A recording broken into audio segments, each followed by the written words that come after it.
Hello. Thank you for joining this month's Connect with Control M session. My name is Drew Casas, and I'll be your facilitator for this webinar.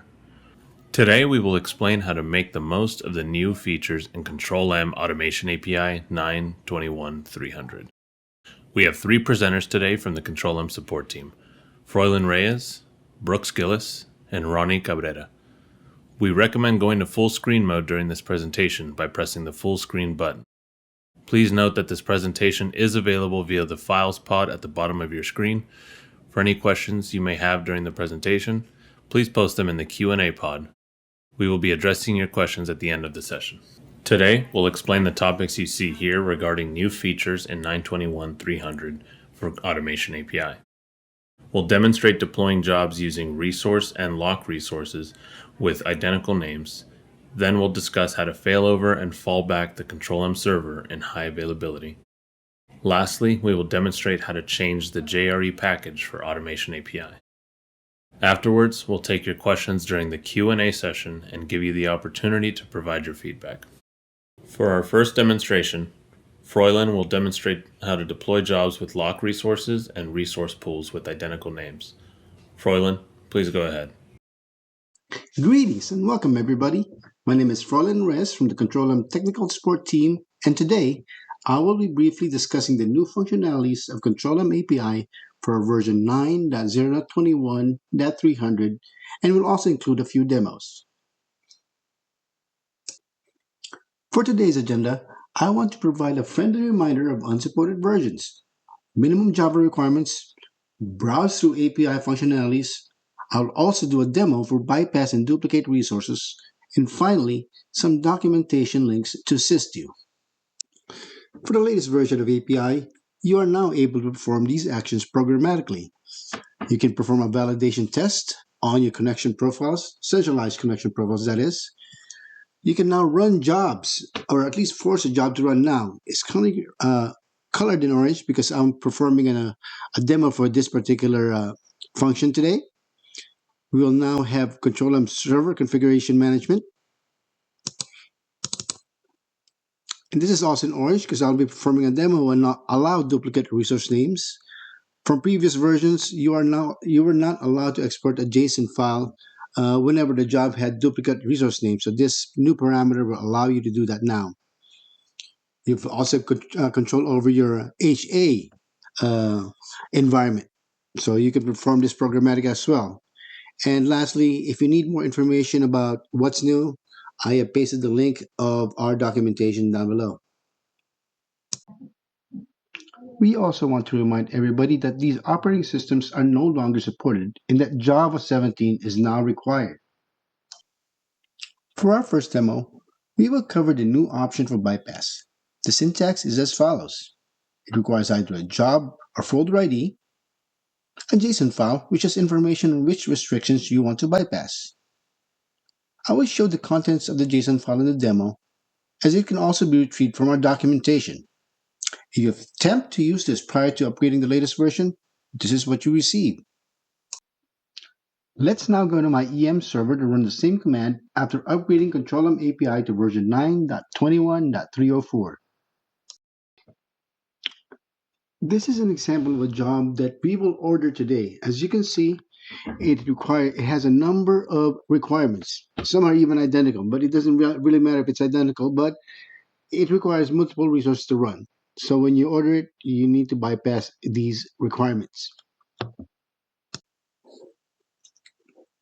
So before we get started, I'm going to show you the installed versions.txt, which shows you the latest version of API. I have pre-created a JSON file for a job definition that requires two resources and one event, conditions. We can see the two types of resource requirement and the condition.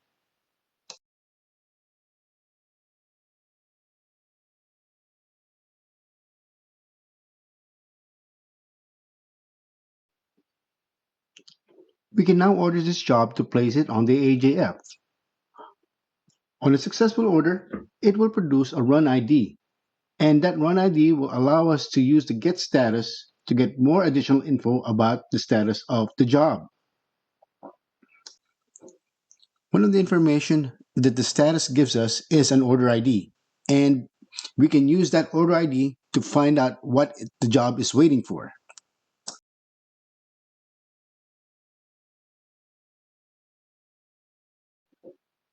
Now that we have validated that this job requires resources and conditions in order for it to run, we can use the bypass option to make the job execute immediately.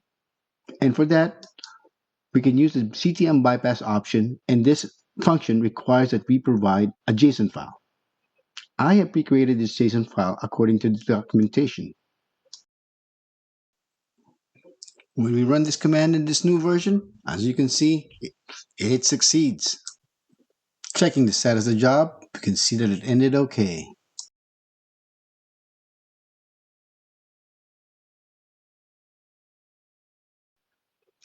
For the next demo, I want to demonstrate the new parameter, allow duplicate resource names.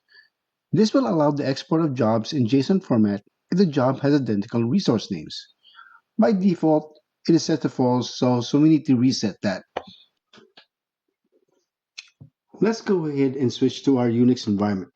So we can go ahead and grab the current system parameters by using the CTM config service.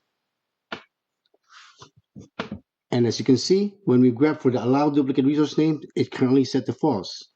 So when we try or attempt to export a JSON file, given the current settings, what we should get is an error. Yeah, as you can see, it's failed to get folder data for control M server, for control M. So now, what we can now try to do is set that to true. And we can now try to use a CTM config settings again, grab it to a file, or send it to a file. We'll make a copy of it. And then after we make the copy of the file, we are going to modify it to set the value from false to true.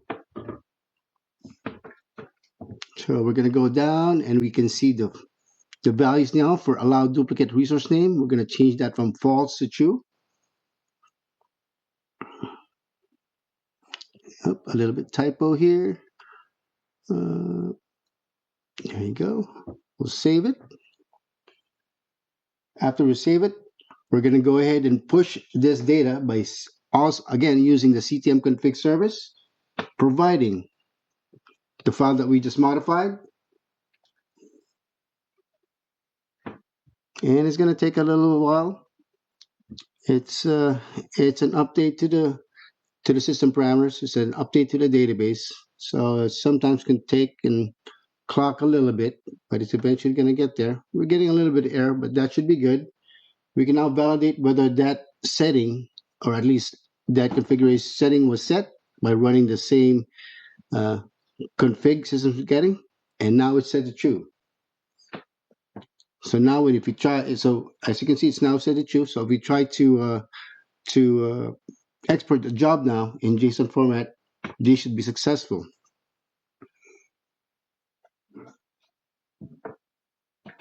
So we're going to build the command. I'm going to try to build the command now. First, we're going to look at the listing of the directory, the current directory, what kind of files are there.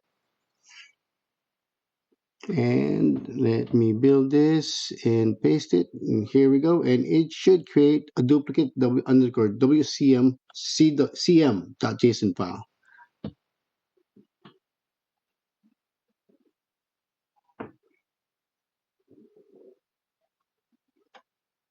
And as you can see, it's right there.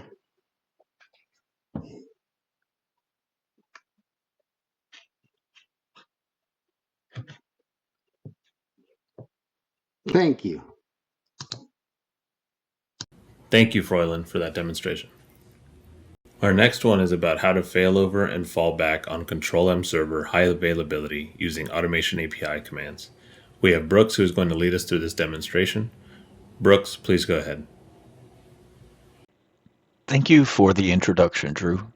Welcome to this episode of Connect with Control M, everyone. Today we will be exploring 4 new API commands that enhance high availability configurations in Control M server.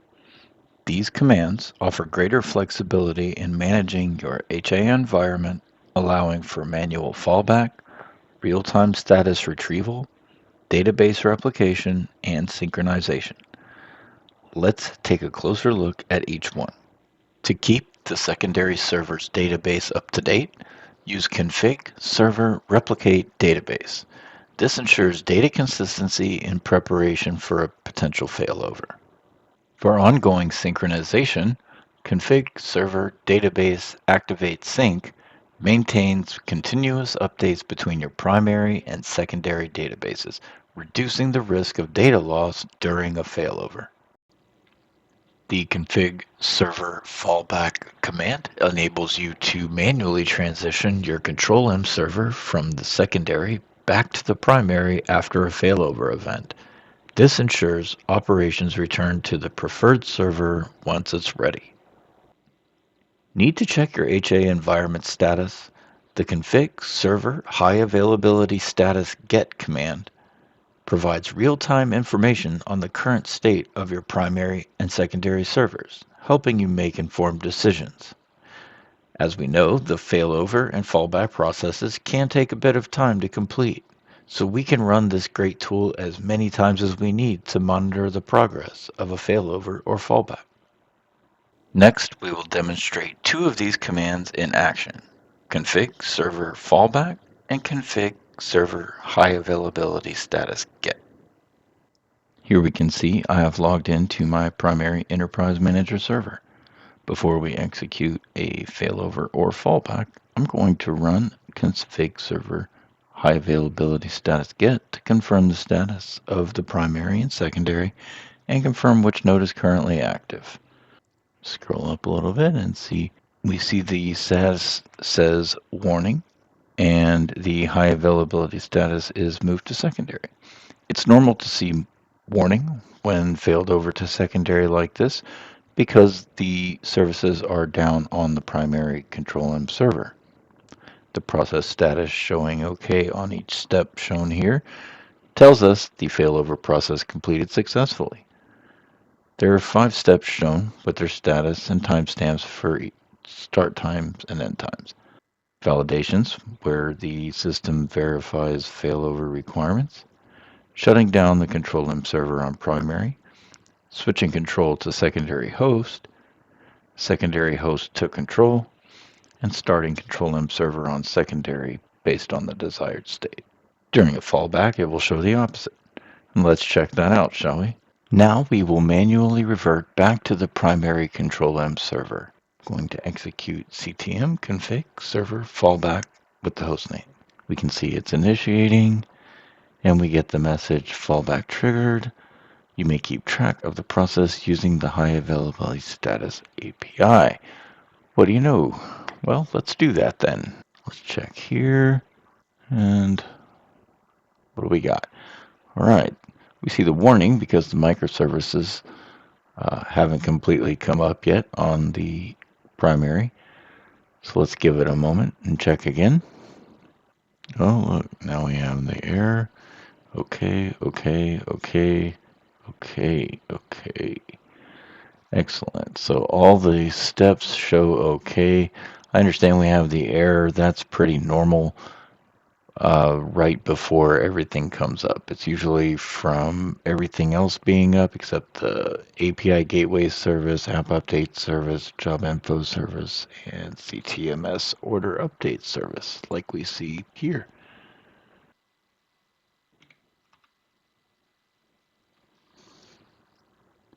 Now it shows okay, running on primary, fallback progress okay. We have our timestamps, each step shows okay, and we have confirmed that the fallback was completely successful. As we can see, these API commands provide powerful tools to enhance your Control M high availability setup, giving you more control over failover and synchronization processes. I hope you found this information helpful, and I appreciate your time today. Back to you, Drew. Thank you, Brooks, for showing how to undergo HA procedures using the Automation API. Next up, Ronnie will demonstrate how to change the JRE package for the Automation API. Ronnie, please go ahead. Thank you so much for the introduction, Drew. In this demo, we'll be going over changing the JRE package for Automation API and troubleshooting Automation API. Let's go over changing the JRE package for Automation API first. There are 3 simple enough steps to changing the JRE package for Automation API. Of course, this assumes that you have already prepared the JRE we'll be switching to beforehand. Here are the steps. First, we need to determine the file we need to edit under the VMC install directory. Second, we need to specify the alternate Java home directory, the JRE file we are going to be using. And third, we need to recycle the Control-M Automation API server and Configuration API server. Let's take a quick look at each of these individual steps. Step 1 is determining the appropriate file that we need to edit on the Control-M Enterprise Manager server. As you can see from the list, the file you will need to edit is dependent on the version of your Control-M Enterprise Manager. The file is located or will need to be created under the VMC install directory. Once we've determined the file we have to edit, all we need to do is change the AAPI_Java_home value in that file to the directory where our new JRE is located. Note that a relative path is not supported. The path can only include alphanumeric characters, periods, underscores, hyphens, and plus signs.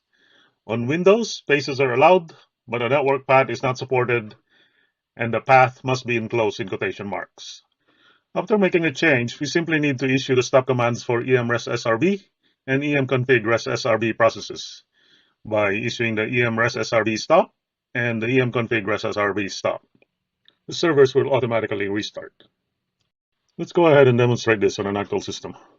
Before we do anything else, let's make sure our Automation API processes are up.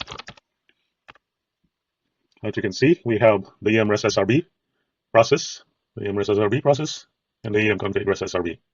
Also note, you will see the Java library they are currently using, right here. Let's run Automation API command to make sure our Automation API is working.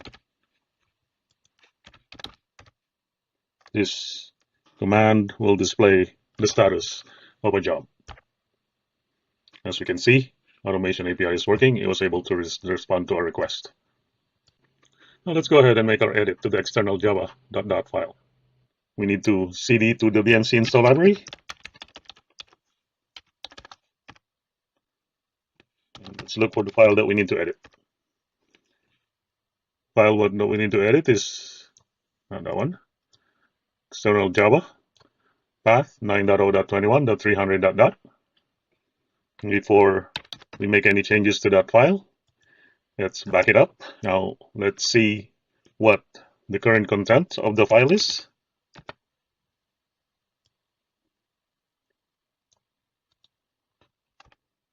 As you can see from the from when we displayed our Automation API processes, the Java home is pointing to etc alternatives JRE 17. We have pre-staged the change we need to make into a staging file, modified external Java path .dot file. Let me show you what that file looks like. You will see that I've already made my change to the AAPI_Java_home parameter and pointed it to my new Java JRE directory.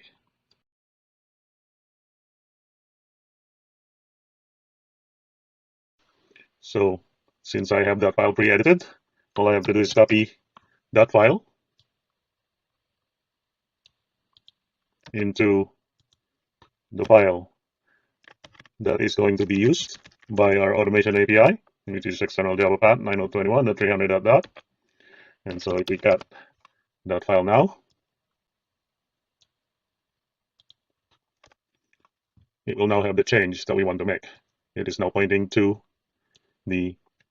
our new JRE directory. Since we've made our change, all we have to do is recycle our Automation API processes. So we can use emres_srb stop, and let's do it first and issue our PS again. You'll see that we've recycled our emres_srb process, and it is now pointing to our new JRE directory. We haven't recycled our config API, our config em-config res SRB, so it's still pointing to our old Java. Let's go ahead and recycle it now. To recycle our em-res config SRB process, we have to cd to the configuration API bin directory.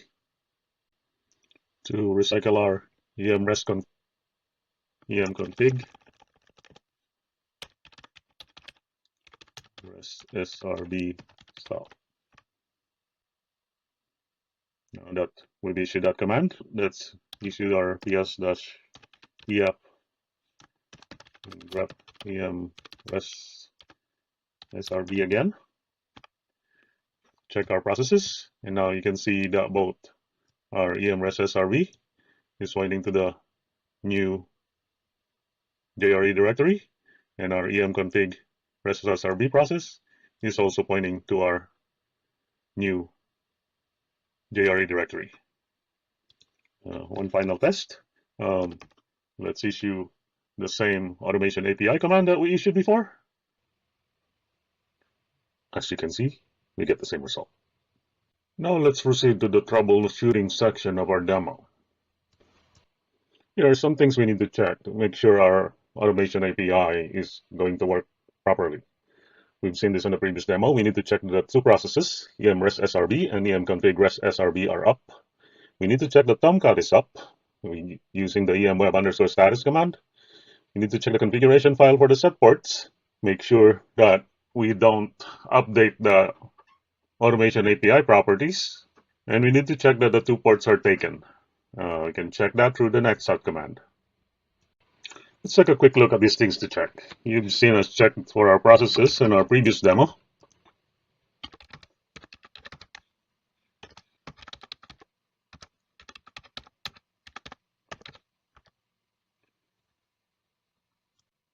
And you're probably familiar with the em-web status command.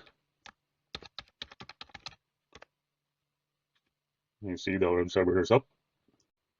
Now let's check what ports our automation API processes are using. We do this by displaying our automation API.properties file in the automation API directory. As you can see, we are using the default ports of 32080 and 32081. Now that we know our ports, let's go ahead and issue our netset command to show that we are listening on those ports. As you can see, we are listening on ports 32081 and 32080.